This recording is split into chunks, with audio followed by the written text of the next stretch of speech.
Welcome to the official podcast of DogsDaily.com, a Sports Illustrated channel. Gets to the edge. Sonny Michel will send the Dogs home to the championship game. If you're looking for the latest Georgia Bulldog news in football, basketball, baseball, and recruiting, then you're in the right place. Anthony Edwards with the jam. Are you kidding me? Hosted by Dogs Daily writers Jeremiah Stoddard, Kyle Funderburk, and Jonathan Williams. Here's a pitch. Hit high out into right center with some carry. It's got a chance. This ball is out of here. Tucker Bradley has won it. Just sit back, relax, and prepare yourself for these hot takes you're about to listen to.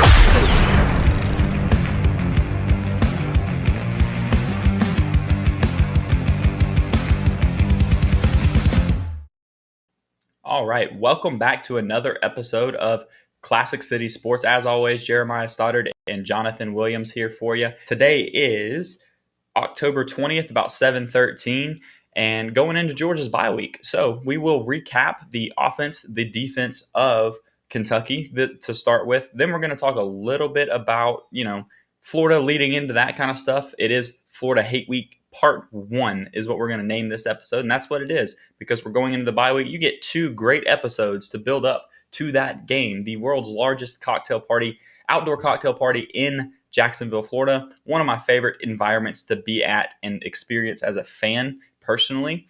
So that'll be a lot of fun. We'll kind of tease into that, lead into it a little bit this week, and we have some stuff to kind of touch base on as far as like the team as a whole. Some comments have still surfaced about Georgia's defense not facing anybody worth notable yet, which teaser, that's bullcrap. We'll explain why in a little while in the episode, but it's not true. Georgia's played plenty of good teams at this point, plenty of good offenses at this point to show that their defense is elite, and Jordan Davis is leading the way on that for that defensive front there and leading to extra performance by other players. If you watched Brooks Austin's film breakdown, he did I think it was about 35 minutes or so episode for his stuff on there just of Jordan Davis alone and of why Jordan Davis is a Heisman candidate on there. Whether or not you think Jordan Davis will actually be able to win the Heisman or not as a defensive player, considering there's only been one in the history and he wasn't even a full defensive player. You're talking somebody that played both sides, punt returns, all kinds of stuff in there that led to it.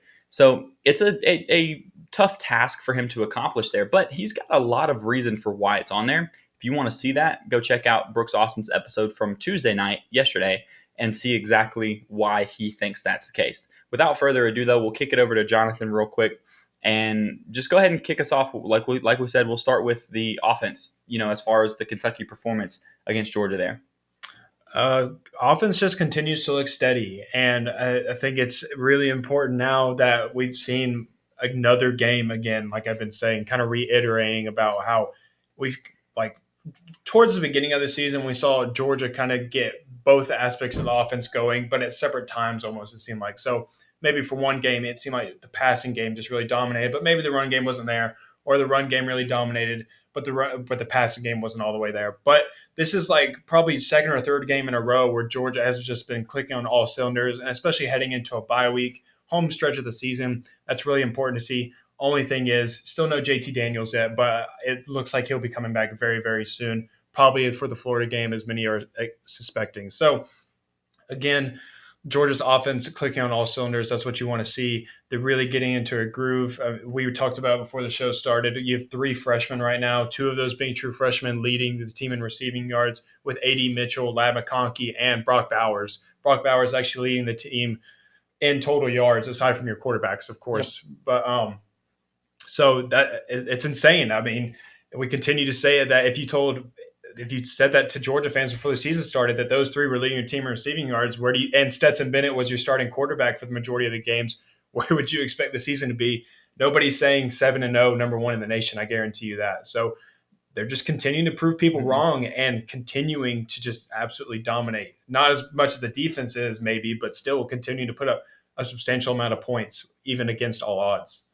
Yeah, absolutely. And one stat that really stood out to me when we were looking over some of the stuff from that game is Georgia only ran 47 offensive plays. And Georgia's been running 60 to 65 plays a game on average, probably, I would say, throughout the season, and averaging 430 yards or whatever it was on offense as a whole. Well, they ran 46 plays, 47 plays on offense. Yeah, 47, sorry, of offense against Kentucky, still scored what they did at 30 points. And they literally, I mean, that's just efficient. Like they scored that, still had 416 yards. That tells you they had chunk plays. And they did. There was chunk plays in the run game. There was chunk plays in the passing game. They were just very efficient with their offense to score as many points as they did on such few plays. You know, there was a game earlier this year. I can't remember who it was against. It might have been Arkansas, actually, and I think they ran like 45 plays in that game. And I was like, well, dang, that's bad. That's what got them. Georgia ran 47, scored 30 points, and beat a number 11 team or number 11 ranked team in the country. And that's incredible. That stat alone sticks out to me, along with that 416 yards of total offense to go along with it. When you also have Stetson Bennett, who I think he was 14 for 20. I didn't look at the official stat line again today, but I did look at it the other day, and I think he was like 14 for 20, but 250 yards passing in that same amount. That's just chunk plays. The offense is getting chunk plays against people now with Stetson Bennett as your quarterback, with those two true freshmen and one redshirt freshman with Ladd McConkey leading your team in total receiving yards for the season.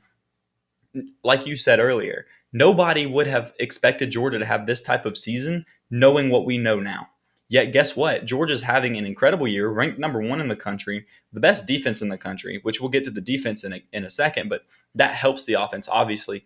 But nobody would have expected Georgia to be going into their bye week, going into the Florida matchup at 7-0, with Georgia just dominating teams. We if you follow us on Twitter, which is at DogsDailyPod on Twitter as well, we had a little bit of a fun exchange on there. I think it was yesterday, and it was people are getting mad about Georgia's offense still.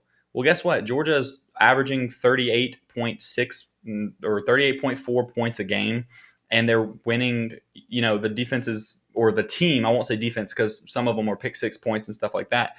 The team is allowing 6.6 points a game on top of it. So that's a 31.8, point margin. Yeah.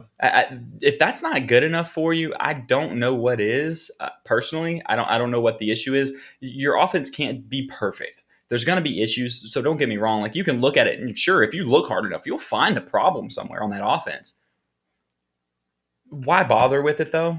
You're winning games by 31 points a game, and you're 7-0 going into your bye week against the Florida team who is 3 losses in when you go into it. So you've got to feel confident there. And by the way, we called that literally like to a T, which also, if you follow us on Twitter, Jonathan put out through the page there, he put out a nice little thread of everything that we basically talked about prior to the season starting, 7 weeks in, and you can see how pretty close to it we've been. One that was absolutely perfect, though, is Florida, because we had Florida going 8-4 with 3 losses that they have right now, and their 4th loss being Georgia. So we're saying Georgia beats them this week, and then they probably win the rest of them.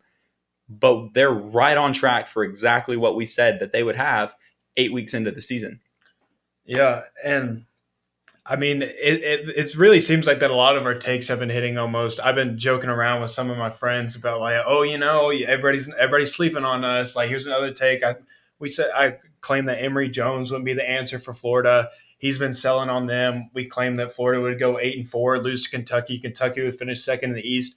All of that's shaping up for them. So, I mean, really, honestly, it wasn't even just Florida. We also hit Georgia perfectly. We have been going undefeated in the regular season. That's looking very likely. And then really almost the entire SEC East we know pretty hard. So if you want to, you can go read through that thread.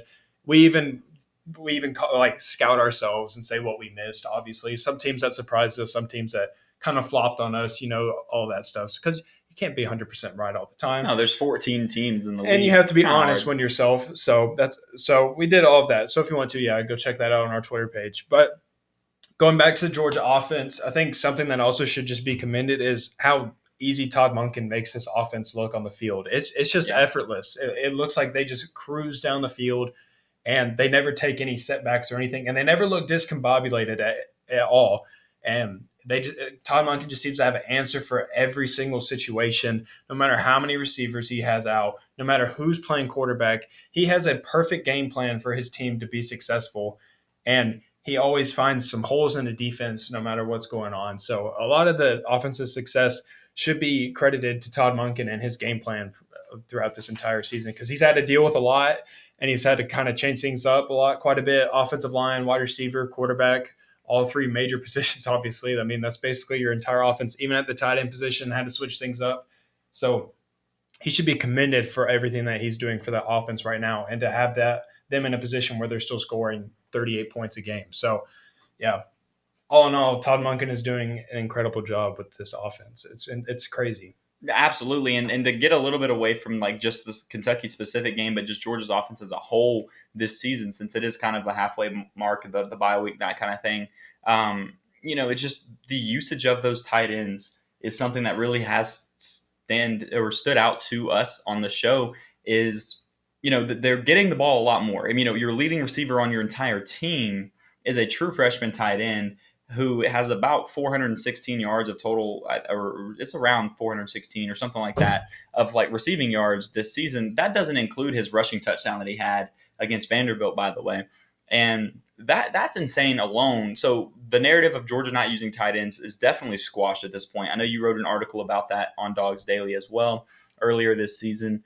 But Darnell Washington's gotten back in the mix as well. And he's also making some plays now that he's healthy and his foot's healed up. He's making plays in the air game as well as, being just a great outside blocker on the end of that line of scrimmage when he's on there with his hand in the dirt as well. So he's just playing extremely well himself too. It's just something you haven't noticed as much because he hasn't been on the field this season until the past couple of weeks.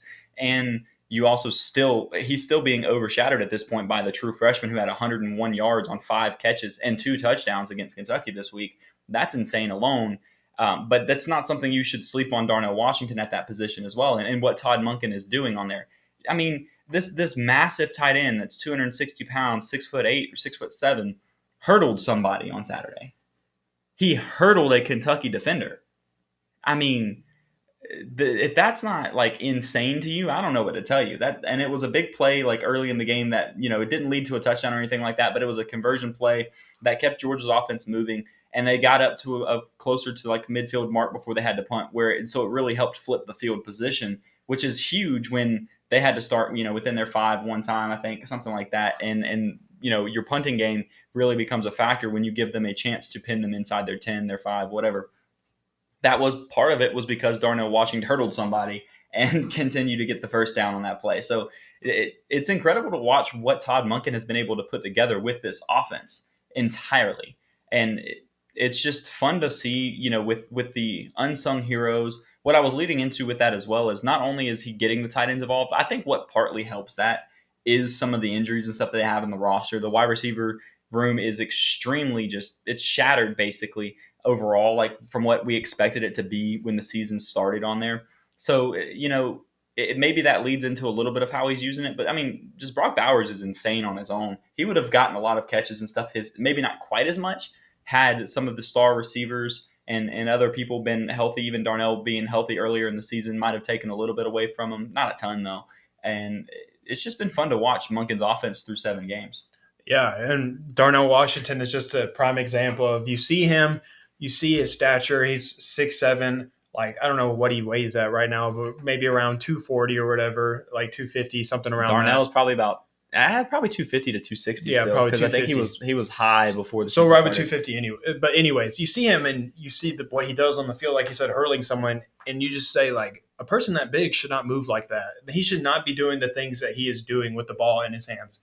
And then you flip over to Georgia's defense, and you see someone like Jordan Davis, who stands at 6'7", 360 pounds, and you look at him, you're like, that dude should not be moving like that. He should not be running 19 miles per hour on a GPS, according to a GPS tracker. Jordan Davis hitting 19 miles per hour. He should not be moving that fast. And part of the reason, like you said to open up the episode, is that because you have someone like Jordan Davis, he just opens up the defense for everybody else.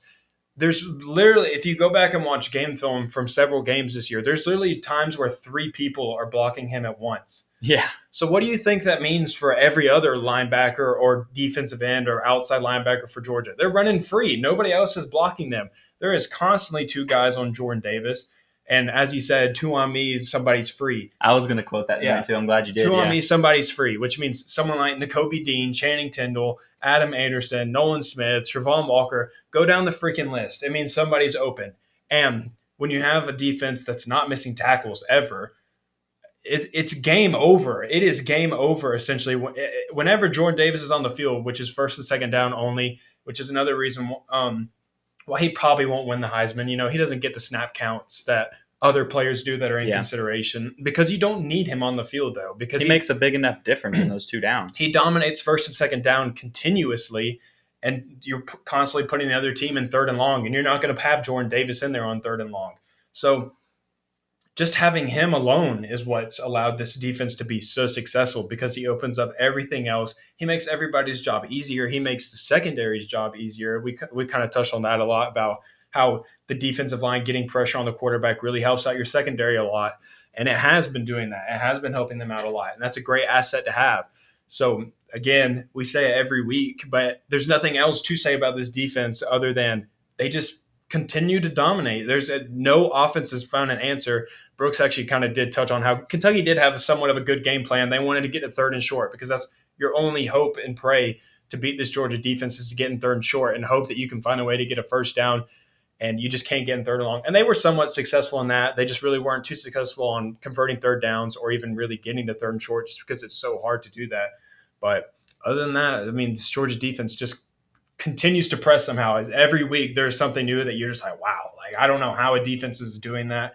I don't know how that play is made. I don't know how that guy got there. They're all just playmakers, and it goes way beyond just even the 11 starters that you put out on the field on the first snap of the game. It's 8 guys deep after that as well. It's insane to talk about, and we're running out of superlatives to describe it. Absolutely, and the thing about it too is that defensive line really opens up the door for everybody as a whole. Not even just Jordan Davis, but even Devontae Wyatt. And if you watch that breakdown that Brooks did, he also points out that Devontae Wyatt is also doing a lot of similar things to Jordan Davis. Not quite to the same level and not quite as often, but when it comes to attracting, there was one play, it was against Auburn, he showed, and it was like, hey, well, guess what? There's 2 guys blocking Jordan Davis right now. It's a run play. 2 guys blocking Jordan Davis. 2 guys blocking Devontae Wyatt. And guess what? They didn't move from the line of scrimmage. They got no push on that offensive line to win that line of scrimmage. It stayed steady right where it was at. Well, guess what that means? That means the running back is the offensive line has 2 or 4 people. 4 of the 5 offensive linemen are blocking 2 guys.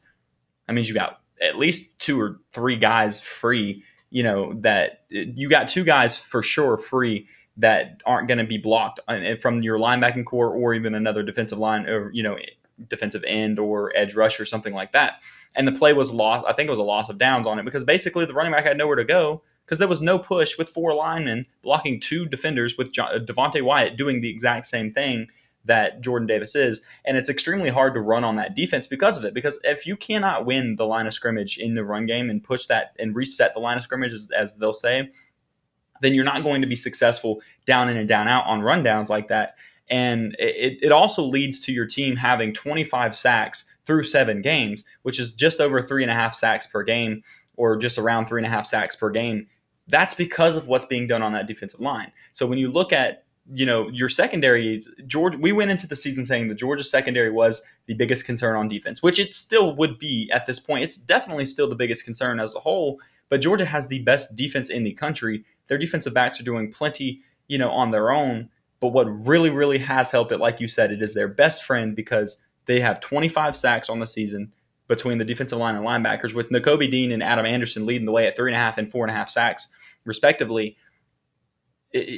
You're not going to have that much time to have to cover back there.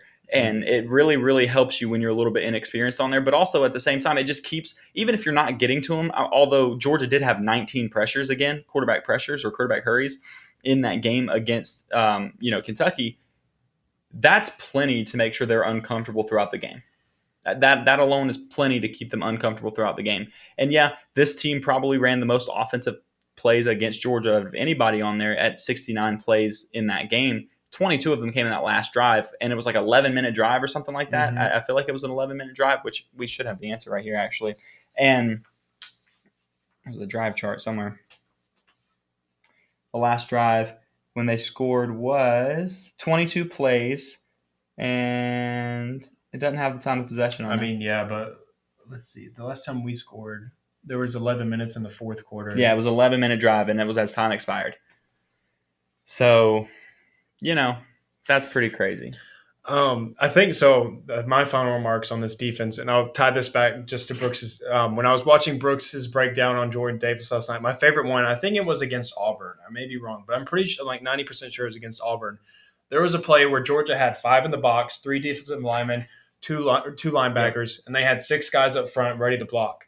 So you have 6 versus 5. I think there was 4 in the box in that play because I think he said technically there was 4. Okay, and there was an outside guy. Kobe wasn't looking in the box; he was looking outside. I think he was crediting it as 4 in the box. So you essentially have 4 in the box. They have 6, including a tight end blocking, and you're like, shoot, we got a running back right now, and we have a quarterback that could keep it if we want. We have this licked up. We're about to get a 10-yard gain. They get 1 yard, and why? Because you immediately have to put 2 on Jordan Davis, so that takes that out of there. And he's eating up holes. Even if you do successfully block him, he just is a mass of a human being. So you're not going anywhere with that. And then it's his ability just to shift over into holes as soon as you think one's open. Oh, never mind, it's closed off. Then you got a linebacker crashing in. Oh, well, now that one's filled up. They closed up B gap. So that's just a Georgia's defense in a nutshell. Even when you think like it is guaranteed, we have this licked up. We have at least a 10-yard gain on them, at least 8. And you get 1 yard out of it. I mean, it just has to drive offensive coordinators crazy because at that point, when you see something like that unfold, you just have to throw your hands. I'm like, I don't know what to tell y'all because everything about this game should told us that we should have gained more than 1 yard on that, and we still failed to gain more than 1 yard on that. Yeah, when you have 2 extra blockers up front, basically, out of people coming in, and you can't even gain more than a yard on it because you can't move that front part of the anchor part of the defense right there at the middle part of it, and that it makes it impossible for you. But no, it was stuff like that, and there was one that I really liked as well. I can't remember who it was against. It might have been Auburn as well, and it showed the ability for Quay Walker and other linebackers and stuff to be able to be a little bit freer on their like keys, and one of them was Nakobe Dean, where he says, "Watch this play." And it's got it's like a fake to the right, and then it's like a reverse back to the left side of it. And he goes, well, because of what Jordan Davis and them are doing inside the middle there, and Jordan Davis specifically, Nakobe Dean gets to read his keys like he's supposed to and stay in where he's gap assigned and what he's supposed to be doing, rather than having to bite on those play action fakes to the other side and make sure he stays in position. A play that should have been another positive yard, 10-plus yards easy on there, he was able to drop out of the box with the motion going to the other side.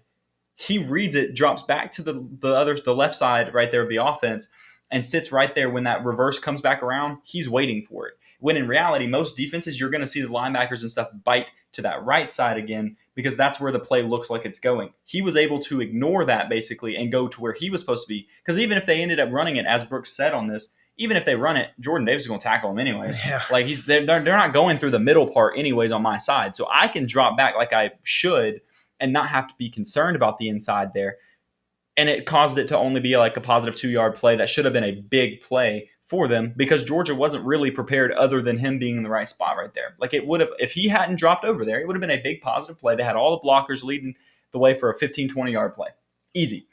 It was that, and then there was one that Quay Walker looked indecisive on it. He went left, then he went right, then he bit down, and then he backed up again, and then he was able to jump back to the left and make the play on a run play. Typically, if you make the wrong read, you can't do anything about it. But because that defensive front was so strong, Jordan Davis was not moving at all, basically plugged both B gaps on both, on either side and held it up to where there was basically nowhere for the running back to run still. And Quay Walker had time to adjust back once he finally realized where the play was going. A play that would normally be a bad play for Quay Walker was still I think on that play, Devontae Wyatt made the tackle, but he was right there and he was he assisted on the tackle himself. But he should have been out of the play entirely if it weren't for Jordan Davis holding him in on that. Yeah, and so then also when you have a defense like Georgia that's just dominating every single week, as we've said, what's the narrative that's going to build upon that? When you see, especially, and I put this in a tweet this week, actually, people are kind of mind blown right now because the whole narrative for college football the last 4 years has been you got to have an elite offense. Defenses don't win you games anymore. Defenses aren't going to win you championships anymore. You got to have an elite offense and then a somewhat submittable defense. Like they just got to get you a couple stops, maybe a game, and you'll be all right. Just as long as you put up points. It's blowing people's mind that someone is putting a defense out like this, that Kirby Smart and them are right now, that has pitched 2 shutouts, and an opponent has yet to score 14 points, I believe, the entire season on Georgia. 13 is the most. Yeah, 13 is the most. A team is Kentucky scored 13, which I won't even get into that and Mark Stoops stuff. But anyways, a team has not yet put up 14 points against Georgia. It's blowing people's minds. So then what does the narrative shift to? Well, they haven't played anybody, Jeremiah. Some dude in Mobile, Alabama is saying, well, they haven't played anybody, man. I mean, so they ain't played nobody, Paul. Yeah, as the Paul Feinbaum show would go on, his callers would say, they ain't played nobody, Paul. Well, I did some research, I did some digging just to see kind of how offenses would rank scoring offenses, how they would rank if they never played Georgia this season. So I did 2 teams. I did Auburn and I did Arkansas. So Arkansas currently ranks 47th in scoring offense right now, 47th. If you take out Georgia's game alone, they jump all the way up to 19th. And they're averaging, I think it's around 37 points per game, something ridiculous like that. Just if you take out the Georgia game, they jump all the way from 47th to 19th. Because they were shut out. Yeah. Arkansas was shut out. Because they put a big donut on the scoreboard. That's why. Yeah. And then if that makes a big difference on your overall offensive standings when one of your games is a big 0. Yeah. Do the same thing with Auburn. Auburn currently ranks 27th, just outside of the top 25. If you take out the Georgia game for them, they jump all the way to top 11, almost in the top 10 scoring offenses in the nation. They were 11 before that game. They would still be 11 without playing Georgia. Yeah. So you're talking about a team that would be 19th and 11th right now in scoring offenses that Georgia has played, dominated both of them, defenses specifically. And yet people are still wanting to say that Georgia's defense has not played a legit offense yet. Well, heck, like I said, we're 7 games in now. So like these statistics, they mean something now. It's not just like you're 2 weeks in, like, oh, well, that team's averaging 50 points a game or whatever. You're 7 weeks in now. These numbers are pretty accurate by now. They're pretty strong. Yeah. They're a very accurate representation of where your team is at this point. They are who you are at this point. They give a good depiction of what type of team you are. Absolutely. So those 2 teams alone, it shows that Georgia has played offenses that are legit. They are not these garbage offenses that are like averaging 20 points per game or none of that, any of that nonsense. These are really good offenses that are continuing to put up points. I think Arkansas put up 51 against Ole Miss, something crazy like that. So Georgia has played offenses. They have played good offenses. So that narrative can be put to bed 100%. I don't know why people are, and I know why people are saying it. It's because, like I said, nobody would have expected a defense like this to come out of nowhere essentially and just dominate teams the way they have. But I can in an era where it's just offensive driven. Yeah. And so I can go ahead and I just proved to you can go ahead and put that narrative to bed because it should not exist, nor does it exist at all. Well, and even if you really want to go a little bit further too, because part of what I saw too, the graphic they threw up, CBS put the graphic up during the Auburn game, which is where it showed that Auburn had, this was before Georgia, and so now a couple weeks ago still, they were already averaging 40 points a game, which is what you mentioned. They were at 11th prior to playing Georgia, and then they're still 11th right now if you were to take out that Georgia game based on what they were able to do last week as well. And Arkansas being in the top 20 as well on there.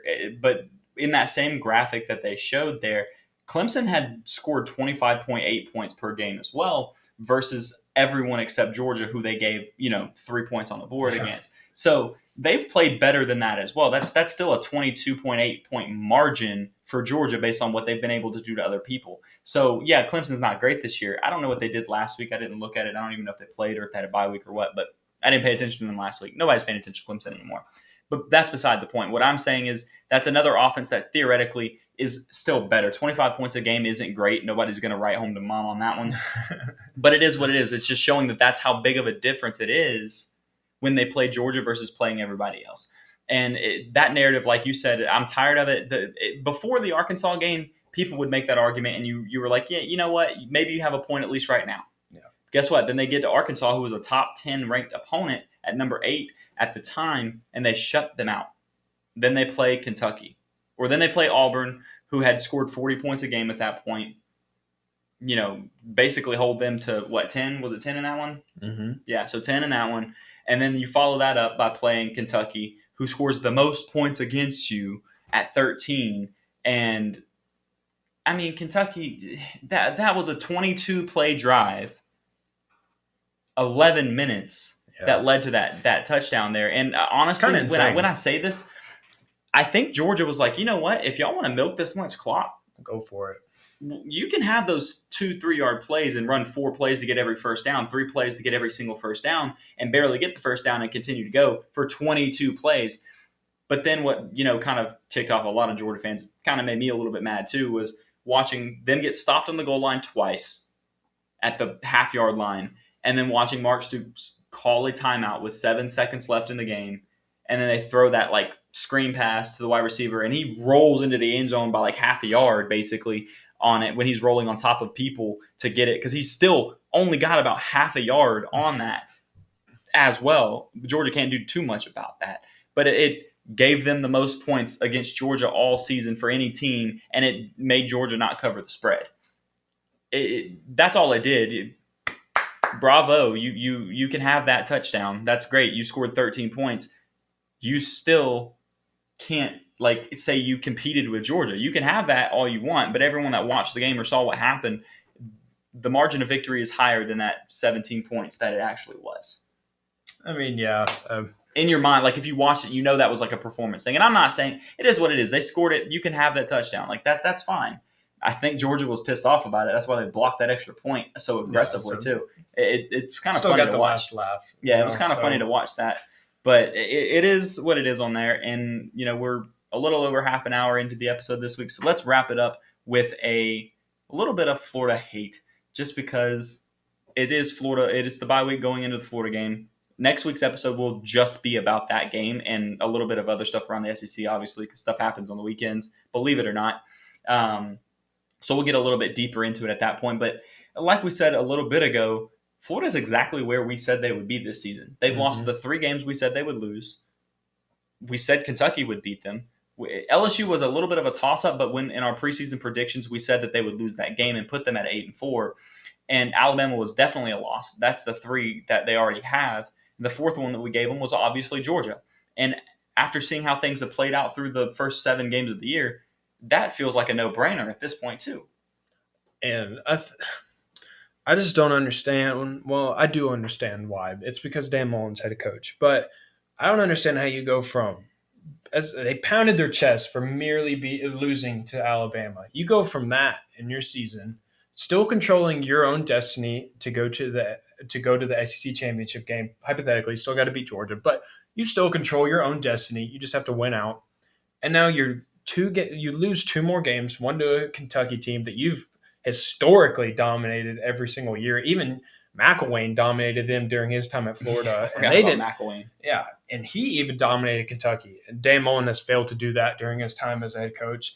And then you go and lose to a LSU team that looked like a freaking retirement home out there. I mean, there was 4 dudes riding on scooters because they had leg injuries. It's really good football players. Those are starters for them. That's what it looked like, a nursery home out there. The guys were out there on walkers and stuff out on the football field. And you go in there and give up 283 rushing yards, I think it was, to their running back, who LSU has been, I think, one of the worst rushing offenses in the SEC this season as well. And to me, and I saw this video on Twitter that it took some clips of Dan Mullen's press conferences from the first time that he got hired all the way to now. From 2018 to now. And it's just clear as day that he just looks checked out.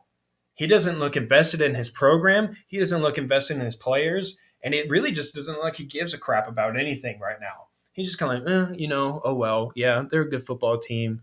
Wouldn't say we got out-coached, but yeah, we lost. That was the question, because one of the questions he was asked, he said, would you say – it was the Kentucky – after the Kentucky game, he goes – the reporter, she asked him, she goes, would you say you got out-coached or something, or that narrative of, you being out-coached? He goes, no. with like as if that was like insulting to even like potentially think that he got outcoached in a game that he lost. He goes, no, we had 383 yards of offense. They only had 260. Whereas before, I don't know how we got outcoached. You lost still. That means that's the definition of getting outcoached, because you still outgained them by 120 yards offensively, and you let them beat you. They scored more than you, which means they converted for it, which means their team executed more, and that means they were coached better in those moments and made more of their opportunities than you did. You were outcoached. Yeah. Sit there, take off the makeup of being a clown for one time, and just own the fact that you were outcoached. Think about what Nick Saban would have said. I mean, yeah, we lost. Of course I got outcoached. Yeah. Kirby would have said the same kind of thing. It's a very different thing when you talk about coaches like Kirby Smart and Nick Saban, and then you look at Dan Mullen. It's insane how crazy of a difference it is, and it's gotten worse and worse. If you find that video on Twitter from 2018, he sounds, you hear him talking about like the program understanding what their expectations are as a team and what his expectations are as a coach, or even higher. And you kind of like, that makes sense. It sounds like good coach talk and everything like that. Each interview in that clip, as it goes through the same year to the next year and then down to like this year, it got worse and worse and worse every single time. He got worse at giving the interviews, and he's been doing it longer. Yeah, and like, in 2018, he first gets there, and he says things like, when asked about Georgia winning the SEC championship game, he's like, oh, well, a blind squirrel finds a nut every now and then. And yeah, it's corny, and it's probably not the best thing to say like when you first arrive on the job, but at least he's bringing some type of energy into that program at that point. Yeah. He's proving a point like, oh yeah, I already hate Georgia's guts. I want to beat them every year. I don't think they're going to be a threat to us. That's kind of like the energy you want a head coach to bring. He was showing that he cared and where he wanted to bring this program. But now you shift on to 2021, and I think, honestly, what a lot of it has to do with is, one, it has to do with he probably did come into this Florida job thinking he was just going to dethrone Kirby Smart. He was going to end all the talk about Georgia being able to run the East, and he's failed to do that. Kirby Smart has stayed in that same position, and he hasn't gotten like that big win yet. I mean, his big win's beating Georgia last year, which, okay. Once out of 4 years. Yeah, but then like he hasn't gotten like that big program win yet. Kirby got his when he beat Oklahoma in the Rose Bowl. Like that was a big, his second season. That was a big program win, and he's continued to maintain that momentum since then. But you haven't seen that with Dan Mullen yet. You haven't seen him capitalize on those opportunities. You haven't seen him beat Alabama, get that big program win. You haven't seen, you can't say it yet, but you haven't seen him consecutively beat Georgia yet. You haven't seen him dominate them yet. You haven't seen him go into bowl games like they did last year and just absolutely dominate their opponent and look like they belong in the SEC, at the top of the SEC. Instead, they roll over and die against Oklahoma and get absolutely throttled with their starting quarterback and whatnot. And you can cry about opt-outs all you want. Every team deals with them at this point. It's no longer really this excuse to like use for yourself, because Georgia goes through it. They beat a Cincinnati team. Other teams go through it. So I get that, but you didn't even look competitive in that game at all. You didn't look like you want to be there. And I think that was a big opportunity for Florida and Dan Mullen to go in there and beat a pretty good Oklahoma team. A big team in college football right now, one that's always in the college football playoff, it seems like. And you don't take advantage of that opportunity. And what do you do instead in your press conference? You just make up excuses. You're just going, oh, well, we had a bunch of people opt out, and we had this and that. We were missing Kyle Pitts. It sounds like a sad story, which it is a sad story in a sense. But that was a glimpse into what this season was going to be like, because all of the players that didn't play in that game weren't going to be here this year. So if you couldn't figure something out and you looked that bad last year, what was going to be better this year? And I think it's also people catching on to Dan Mullen's act of the fact that he doesn't want to take any blame for anything. And we saw this with LSU last year, where he tried to say like, I haven't seen the play yet. So then he tried to say it was a football move. Yeah, he's like, it looked like a football move to me, but I really haven't seen it yet. I don't know. Did any of you see it? Anybody? Like doing stuff like that, not taking ownership for his team's losses. He's not taking any type of ownership. And at a point, it's got to seem like players are kind of like, well, this is some bullcrap, man. Like, it really seems like he's kind of just putting it all on us. He just goes up there and sits in front of the mic and is like, well, I don't know what to tell you. I didn't get out-coached. And so if I'm not getting out-coached, then I guess that means the blame is on the players, because that's the only next person to blame. If the coach isn't getting out-coached in a game in which they lost, it's got to be the players not executing, I guess. So $100 to the person that can say that they can actually find a clip where Kirby Smart or Nick Saban blames a loss like that in that similar facet. It doesn't have to be a direct saying this specific player cost it, but where they directly blame the game on like the players. Show me that clip of either coach, and I got $100 for you because you can't find it. And that program lacks leadership right now, and they are desperately in need of leadership right now, because now you're like, where does this program even go? You thought maybe you were on the up and coming last year. Like I said, you finally make it to Atlanta. You dethrone Georgia finally from running the East, which they did. But like I said, they're not capitalizing off of these moments. This was another big season for Dan Mullen.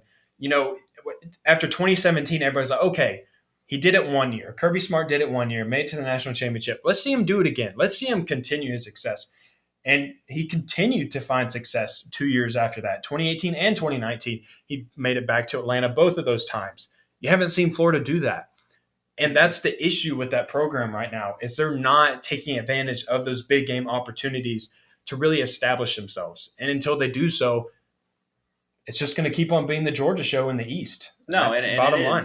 For sure. And in that same clip of like all the different interviews and stuff, I believe one of the reporters has like basically pointed out that it was like he was something like 2-6 in his last eight head-to-head matchups against like a top 25 ranked opponent. Power 5 teams. Not even top ranked. Power 5. That's right. It was Power 5 teams.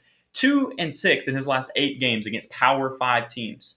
That's not even just top ranked. That's not even 2-6 in your last 8. You're doing a terrible job. That's all you can say. That is awful. There's no excuse for it. It is what it is at this point. Like, you just have to actually I would love to sit there and watch him actually own up for a loss himself. I haven't seen him do it. He won't, because like you said, he seems to refuse to actually take ownership for his own issues and his own mistakes that he's making like that, and blaming it on the players and stuff like that as well. I could go on about this forever. I know you can too. So we'll kind of let that wrap it up a little bit and kind of tease towards like next week. We'll talk more about all of this. Oh, yeah. We'll spend the majority of the time talking about it. But something I would like to talk about next week probably as well is just the state of like where the playoffs might be. Yeah. There's an Iowa team just lost, and we'll see how that plays out for everybody else. We saw how the rankings jumped around a little bit after that. So we'll see how it all plays out the rest of the way. So we'll talk some narrative on that of what we think is going to look like the rest of the year, with Iowa finally dropping out of that spot as well. They held the number 2 spot very briefly.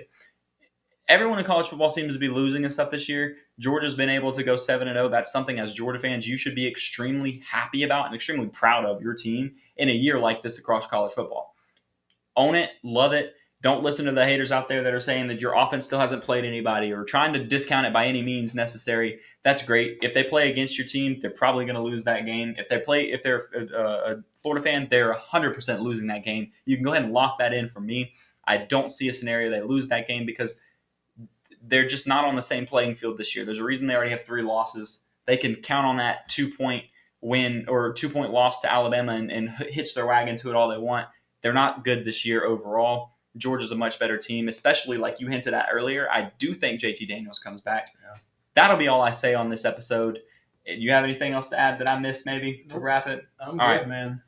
Well, we are just before 8 o'clock. It's almost first pitch for the Braves game. We all got to get home over here so we can watch that. Game 4, LA Dodgers versus the Atlanta Braves. Hopefully the Braves bring back another win for us. That's what we're about to do for the rest of the evening. But in the meantime, go Dogs and keep it classy in the Classic City. We will catch you guys next week. Thank you for listening to this week's episode of Dogs Daily on Sports Illustrated. Take a second to subscribe, rate, review, and share with your friends and family. Feel free to reach out to the Dogs Daily crew on Twitter with any topics you'd like discussed. You can reach out to Jeremiah at Jeremiah_Stod7, to Kyle at DK Fubderberg, and Jonathan at 22_J-Man. Check back next week for a brand new episode. In the meantime, go Dogs!